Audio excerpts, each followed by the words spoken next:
관계로 세상을 바라본다. 이런 사이트 로고 밑에다 써놨어요. 오늘 타이틀 바꿨어. 로고를 바꿨어. 조금 안 좋아가지고 이제 아주 다시 더 멋지게 바꿀게요. 저기 신문도 바꿔야 돼. 레고를 버렸어. 레고 별로 그러니까 대충 한 거고 사실 솔직히 대충 한 거고 좋은 아이디어가 떠올랐어. 바꿀게요. 게시판 누가 써놨는데 한마디로 인과율이 세상의 법칙이다. 근데 모든 문제의 답은 원인에 있고 원인은 상부구조다.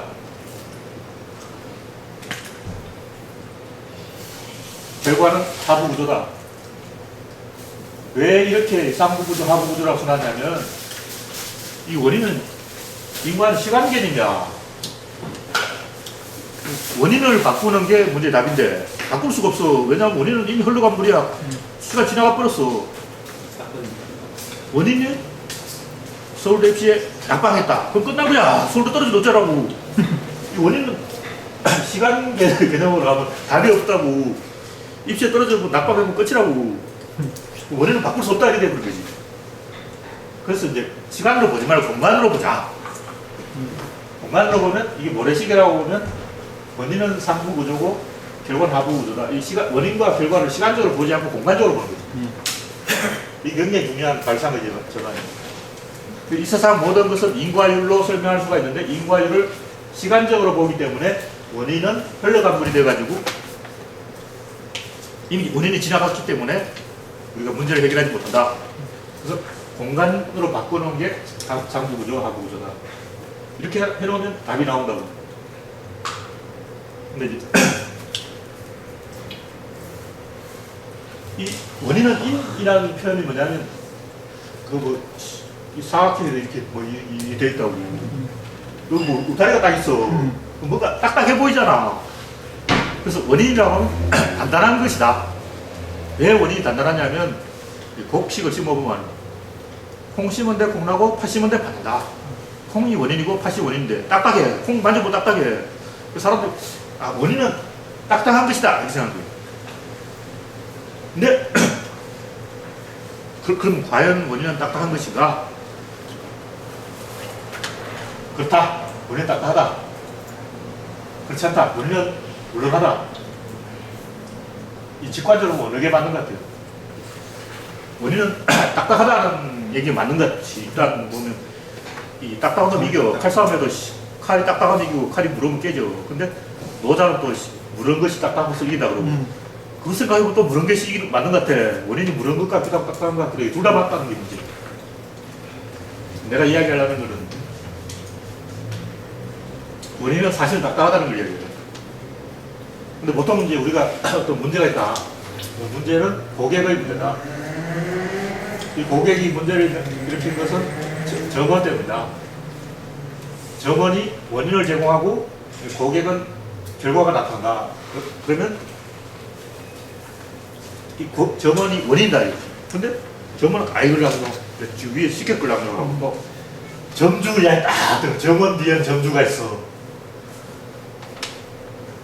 그럼 점주는 아이걸라고 뒤에 또 본사가 있걸라고 체인점이 있걸라고 그 본사에 딱 이 납품을 한 닭고기 할인 걔들이 닭을 농장이 또 원인이거든요. 이놈들이 상한 닭을 납품했다니까요. 닭 농장에 가면 그냥 그거 올여름 더위 때문에 닭이요 더위가 죽었거든요. 더위 탓을 하는 거야. 더위. 그럼 이 하나님 원인이냐? 하나님 잡아다 쫓아야 되나? 전부 다 떠넘긴다고. 답이 없는 거야. 고객이 점원은 항의를 딱 하니까 점원이 점주인 불러가 전화해가지고 고객이 항의한다고. 점주는 본사 또 전화하고 본사에서 또 농장에 전화하고 지쳐버리지. 고객은 막 계속 쫓아가다가 나중에 애폭이 안 해. 그러고 집을 아픈다고. 문제 해결을 못 하는 거야. 근데 여러분도 좀 딱딱한 거예요. 점원도 딱딱하고 점주도 딱딱하고 본사도 딱딱하고 농장도 딱딱한데 이 더위 이런 거 좀 물렁하잖아. 너희라는 건 좀 물렁하다. 그 노자가 무른 것이 간단한 것을 이긴다. 그러니까 최종 보스. 최종 보스가 누구냐, 이게. 최종 보스는 물렁한 놈이냐, 딱딱한 놈이냐. 근데 최종 보스는 물렁한 놈이다는 게 1차적인 답이고, 사실은 딱딱하다는 놈이 2차적인 답. 이게 진짜 답이야. 그걸 내가 지금 이야기하려고 하고 있다. 우리가 이제 이야기하는 것은 관계로 세상을 바라본다. 이 관계라는 건 물렁한 거라고. 물렁하다. 색적시공으로 말하면 공리에 해당하는 거지. 색이 아니야. 색은 좀 딱딱하고. 관계로 세상을 바라본다. 근데 이제 아까 얘기했듯이 이렇게 계속 뭐가 이 나오는 거는 요게 하나가 인과 유리라고 해요. 또 인과, 또 인과, 또 인과, 또 인과 이렇게 나가는데 이렇게 반복되는 거는 안 쳐준다. 또 중간에는 생략. 이건 소거되는 거고, 이 최종 보스 하나 가지고 이야기해요. 고객하고 날씨하고.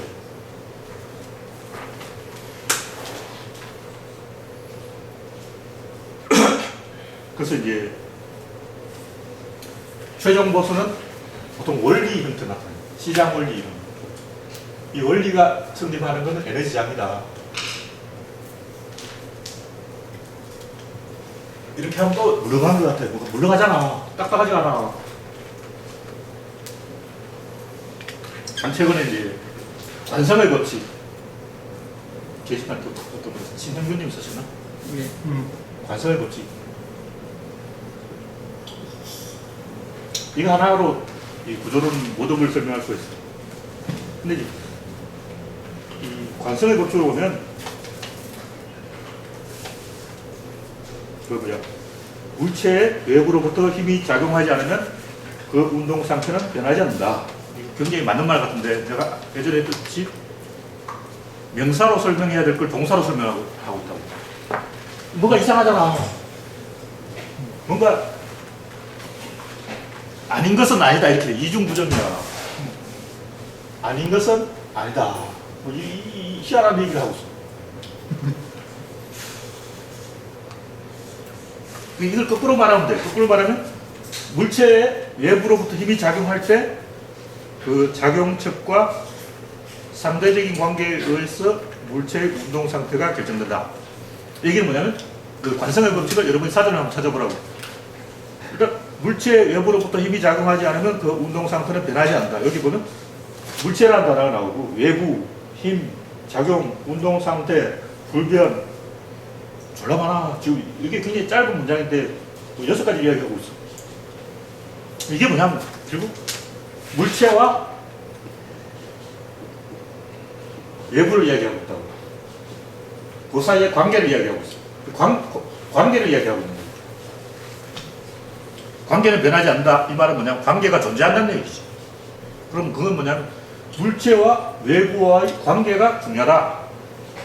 관계를 통해서 세상을 봐야 된다. 이게 관성의 법칙이라고. 그럼 이제 이런 걸 예를 들어가지고 이야기하려면 이 에스컬레이터 타고 백화점에 올라가다 보면 모서리 부분이 있어요. 쭉 계단 올라가는데 여기 뭐 종류 달아놨어. 삼각형 비슷하게 뭐 달아놨어. 그 부드러운 걸 달아놨고. 왜 그러냐면 애들이 이렇게 손 벌리고 있다고. 애들이 벌리고 있다가 모서리에 팔 끼어가지고 다친다고. 굴러 떨어져. 그리고 병원에 가야 돼. 근데 문제는 애들은 자기가 정지해 있기 때문에 정지해 있다고 생각하는 거예요. 근데 어린이가 아니고 새라면 어떨까? 이 새들은 관성의 법칙을 알고 있어. 왜냐하면 새는 날개짓을 막 한 다음에 가만히 있어 계속 날아가. 그래서 새들은 관성의 법칙이 달인이야. 새를 향해 돌 딱 던지면 새가 번개 같은 눈치채고 싹 피해. 돌 던지기 전에 이렇게 돌 줍는 신용만 해도 새가 피한다고. 새들은 엄청나게 도저히 빨라. 관성이 이야기하는 게. 새들은 관성을 알고 있다는 거지. 돌을 치울 때. 이제 자기가 날아가고 있는데 저놈이 나한테 해를 끼칠 수 있다. 이걸 알고 있는 거예요. 자기가 속도가 걸려있기 때문에. 예측하는 거지. 새들은 그걸 다 알고, 새들은 관성의 법칙의 달인이라. 근데 인간들은 그걸 모른다는 거예요. 근데 왜 그렇게 생각하냐면 우리는 그 물체 자체의 속성에 의해서 그것의 운동 상태가 결정된다고 생각합니다. 이건 불맞이는 부드럽다. 이렇게 생각합니다. 돌은 딱딱하다. 근데 이걸 시험마리가 때리면 존나 아프다고. 그러니까 이걸 부드럽다 이렇게 생각하는 것은 이제 우리 생각이고 이것을 누가 던지느냐에 다 달려있다는 거지. 이걸 우사인 볼트가 던졌다. 시속 100km 달려 던지면 이게 존나 아픈 거야. 그러니까 관성의 법칙 핵심은 물체가 그 자체의 고유한 내부의 어떤 성질이 있는 게 아니고 상대적인 관계, 다시 말해서 아주 물렁한 것도 자기보다 더 물렁한 것을 만나면 단단한 게 되는 거예요. 이명박 같이 물렁한 인간도 정동영 같이 더 물렁한 아저씨를 만나면 단단한 건 돼버린 거야. 그러니까 누구를 만나느냐에 달려있다는 거죠. 상대적이라는 거죠. 그러니까 관성의 법칙은 한마디로 말해서 상대성 이론이다. 관측에 대한 상대성이다. 그러니까 관성의 법칙을 상대성 이론으로 생각해야 됩니다. 그럼 이걸 뭐냐면 에너지장으로 이야기하는 겁니다. 다시 말해서 상부 구조가 있다는 거죠. 다시 말해서 관성의 법칙이란 인간이 하던 짓을 계속 한다는 건데 자기가 소속한 집단의 행동을 한다는 거예요. 그러면 이재호나 김문수 같은 인간도 새누리당에 가면 새누리 짓을 하는 거야. 솔직히 박근혜 뒤에 서가지고 그걸 얼마나 쪽팔리냐고 독재자 딸 뒤에 가서 그것도 서있어. 박근혜 앞에 있는데 뒤에 가지고 내가 생각해보면 쪽팔려가지고 뒤통수 한번 쳐버릴 것 같아. 내가 뒤에 박근혜 뒤에 서있으면 존나 쪽팔리잖아. 그게 너무 뻘쭘한 거야. 그냥 뒤통수 한번 쳐버리지. 그러니까 이재호나 김문수 같은 김태호 그 아저씨 키도 크고 덩치도 이래. 키도 큰 아저씨가 박근혜 뒤에 서면 이러고 있는 거야. 자기도 쪽팔려. 사실 좀 쪽팔려야지. 박근혜 뒤에 서니까 막 이렇게 바보 같은 표정을 짓고 있는 거야. 그러니까 자기가 소속한 집단에 의해서 결정된다는 거죠. 그게 완성이라고. 그러니까 물체의 외부로부터 힘이 작용하지 않으면 그 운동 상태는 변하지 않는다. 이거 뭐냐? 이재호나 김문수를 존나 패주지 않으면 말을 안 한다 이 얘기야. 그러니까 엄청난 충격을 주기 전에는 절대로 말을 안 해준다. 그래서 관성을 이제 보편화시켜가지고 이 세상 모든 것이 다 관성의 법칙이다 이렇게 보면 인간 자기가 소속한 소속 집단의 그 특징을 나타낸다는 거죠. 근데 그게 이제 상당히 미묘한 것이다. 예를 들면 여성들 같은 경우는 사춘기 때 행동이 다르고 결혼 정년기 행동이 다르고 결혼 후의 행동이 다르고 남자도 그래요. 자세히 보면 보이지 않는 소속 집단이 있어. 예를 들면 우리가 이제 이야기하는 뭐 한나라당, 민주당 이런 겉으로 드러난 소속 집단 말고 결혼 정년기에 딱 되면 결혼 정년기 인간의 행동을 해. 그럼 보이지 않는 그런 소속 집단이 있다는 거지. 그러니까 그 상부 구조가 있는 거라고. 관습의 소속. 그래서 문제는 이제 그런 상부 구조를 어떻게 발견할 것인가, 소속 집단을 어떻게 발견할 것인가. 물론 민주당이나 새누리당처럼 이렇게 겉으로 보이는 소속 집단을 발견할 수 있는데 결혼 정년기처럼 좀 이제 애매한 소속 집단 그거는 안 보여. 왜 안 보이냐면 구조 안에 있기 때문에 관측의 상대성이 이루어요. 이걸 상부 구조를 발견하려면 그 집단 바깥으로 나와야 된다는 얘기죠. 그래서 관성의 법칙이란 뭐냐면 모든 존재는 상부 구조, 즉 어떤 소속 집단에 속해 있으면 그 소속 집단의 그 역할을 자기가 대리하는 것이며 그것을 보려면 바깥으로 나와야 된다. 대표적인 게 어떤 게 있냐면 상담 이야기가 많았는데 상담을 하러 온 내담자 그 사람이 경험한 일은 자기가 평생에 처음 겪거든요. 근데 상담을 해주는 보살님 입장에서는 많이 겪었어. 수십 번 겪은 일이야. 그러니까 상담하러 온 사람은 우리 엄마가요, 시어머니가요, 우리 아버지가요, 이게 자기 평생 처음 겪은 일이에요. 시어머니는 한 명밖에 없잖아. 근데 오세님 입장 상담하는 입장에서 보면 또 시어머니야. 수도 없이 많이 겪은 일이라고. 그러니까 호세님은 바깥에 있다고. 그러니까 상담을 해주는 상담자는 바깥에 있고 상담을 하러 온 내담자는 안에 있다고. 안에서 보면 상부 구조 안 보여. 자기를 지배하는 그런 어떤 뭐냐 일단 사춘기 소년이 막 이렇게 말도 안 듣고 아버지하고 이야기를 안 하거든. 그럼 아버지가 너 왜 말도 안 하고 집에 들어오자마자 문 탁 닫아버리고 방문도 안 열고 그러냐 사실 딸 치려고 그러냐고 이렇게 하면 안 돼. 그 물으면 안 돼. 그건 사춘기니까 그런 거야. 사춘기라는 그룹에 속했어 이미. 상부 구조에 속했다고. 이 새끼 딸 치려고 문장까지 이러면 안 된다고. 그거는 무시한 얘기고. 그러니까 사춘기이기 때문에 사춘기 그룹에 속했기 때문에 본능적으로 그 유전자의 명령에 의해서 그렇게 한 것이다. 근데 이제 당사자는 평생에 처음 겪는 일이고 사춘기라는 경험 평생에 처음 겪는 거라고. 근데 외부에서 보면 뻔한 거야. 수도 없이 겪은 일이라고. 그러니까 정신과 의사한테 상담하러 온 사람은 뻔한 거 아니에요. 점을 치러 가는 점쟁이는 자기가 평생에 처음 겪는 일이지만 점쟁이 입장에서는 뻔하지. 얼굴 표정만 보면 딱 보면 아들 때문에 왔구만. 남편 때문에 왔네. 다 보이는 거야. 수도 없이 겪은 일이라고. 딱 보면 저 사람은 이사 가려고 왔고 저 사람은 취직 때문에 왔고 다 한다고. 진급할 때문에 왔다. 이건 잘 없어. 어떤 아까 얘기했듯이 이렇게 이제 고객의 뒤에는 점원이 있고 점원은 뒤에는 점주가 있고 점주 뒤에는 본사가 있고 본사 뒤에는 농장이 있고 농장 뒤에는 하나님 있고 이렇게 막 헷갈려가 나중에 이제 모르겠다 원인을 모르겠다 이래 버린 거죠. 그래서 우리가 원인을 딱딱한 알갱이라고 생각하는 것은 콩 심은 데 콩나고 파 심은 데 팥난다. 경험적으로 우리가 딱딱한 걸 심었더니 딱딱하게 나온다고. 하지만 실제로는 원인은 곡물이 자라는 원인은 태양과 물과 날씨와 농부의 걸음과 이런 모든 것이 종합적이거든. 근데 그 원인을 뭐냐고 또 물으면 저 태양, 날씨, 비, 구름, 걸음 이러면 답답하잖아. 그 조카 그러지 이런 진짜 모르지 그런다고. 이걸 딱 한마디로 정해줘야 돼. 근데 그 안에 있는 사람은 한마디로 말할 수가 없어. 근데 바깥에 있는 사람은 안다고.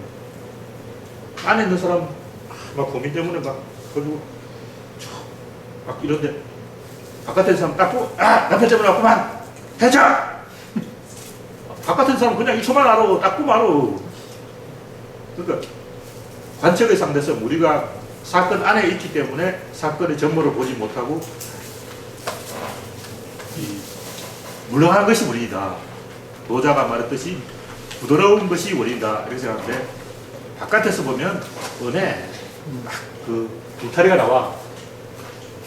그래서 최종적으로 이 최종적인 거는 이 딱딱한 거다. 보통 보면 이제 형식이 내용을 기준한다. 형식이 딱딱한 것이다. 근데 보통 우리가 말하는 형식은 이 2차적인 형식이라고. 이 밑에는 하부 구조 형식을 말하는 이건 가짜예요. 진정한 형식은 이 기준이 원포인트라고 말했는데 어떤 딱딱한 한계야. 한놈. 이 한놈은 소실점 형태로 보이는데 이 안에서는 잘 안 보이고 밖에서는 보인다. 그래서 정확하게 알려면 사건의 바깥으로 나와서 자기가 점쟁이라고 생각하고 자기가 점쟁인데 찾아온 고객이라고 딱 보면 다 보여. 답이 다 나와. 그런 마인드를 가지고 세상을 바라봐야 된다. 이상.